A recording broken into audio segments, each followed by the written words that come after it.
കേരള ഖാദി ഗ്രാമ വ്യവസായ ബോർഡ് പയ്യന്നൂർ ഖാദി കേന്ദ്രത്തിൽ കീഴിൽ ഈ വർഷത്തെ ഖാദി ഓണം മേളയുടെ ജില്ലാതല ഉദ്ഘാടനം ജൂലൈ 25-ന് മന്ത്രി അഡ്വക്കേറ്റ് സണ്ണി ജോസഫ് ഉദ്ഘാടനം ചെയ്യുമെന്ന് ബന്ധപ്പെട്ടവർ വാർത്താസമ്മേളനത്തിൽ അറിയിച്ചു. കണ്ണൂർ ജില്ലാ ഖാദി ഗ്രാമ വ്യവസായ ഓഫീസ് പരിസരത്ത് രാവിലെ 10 മണിക്ക് നടക്കുന്ന ചടങ്ങിൽ അഡ്വക്കേറ്റ് ടി ഒ മോഹനൻ അധ്യക്ഷത വഹിക്കും.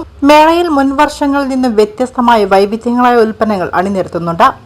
കോട്ടൺ, സിൽക്ക് സാരികൾ, റെഡിമെയ്ഡ് ഷർട്ടുകൾ, ഷർട്ട് പീസുകൾ, ചുരിദാർ ടോപ്പുകൾ, കുഞ്ഞുടുപ്പുകൾ, ജുബ്ബകൾ, വിവിധയിനം ധോത്തികൾ, ബെഡ്ഷീറ്റുകൾ, ഗുണമേന്മയുള്ള കിടക്കകൾ, തലയണകൾ, ചൂരൽ ഉൽപ്പന്നങ്ങൾ എന്നിവയ്ക്ക് പുറമെ സിൽക്ക് സാരി മഹോത്സവ് എന്ന പേരിൽ സിൽക്ക് സാരികൾക്ക് മാത്രമുള്ള ഒരു മേളയും, കൂടാതെ വിവിധ തരം തേനുകൾ, തേൻ ഉൽപ്പന്നങ്ങൾ, സൗന്ദര്യവർദ്ധക വസ്തുക്കൾ, ഹെർബൽ സോപ്പുകൾ, ചന്ദനത്തിരികൾ, ഏറ്റവും പുതുതായി വിപണിയിൽ എത്തുന്ന സ്റ്റാർച്ചുകൾ എന്നിവയും മേളയിൽ ലഭ്യമാണ്.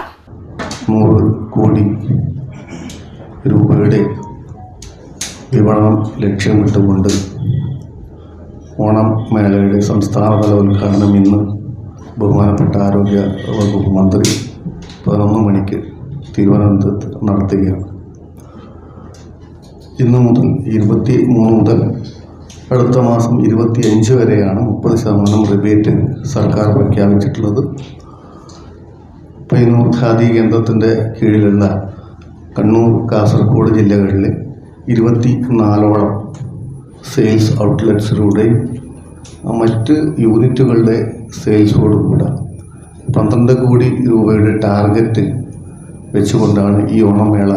സംസ്ഥാനത്ത് ജൂലൈ 23 മുതൽ ഓഗസ്റ്റ് 25 വരെയാണ് ഓണമേള. മുൻവർഷങ്ങളിൽ നിന്നും വ്യത്യസ്തമായി വൈവിധ്യങ്ങളായ ഉൽപ്പന്നങ്ങൾ അണിനിരത്തുന്നുണ്ട്.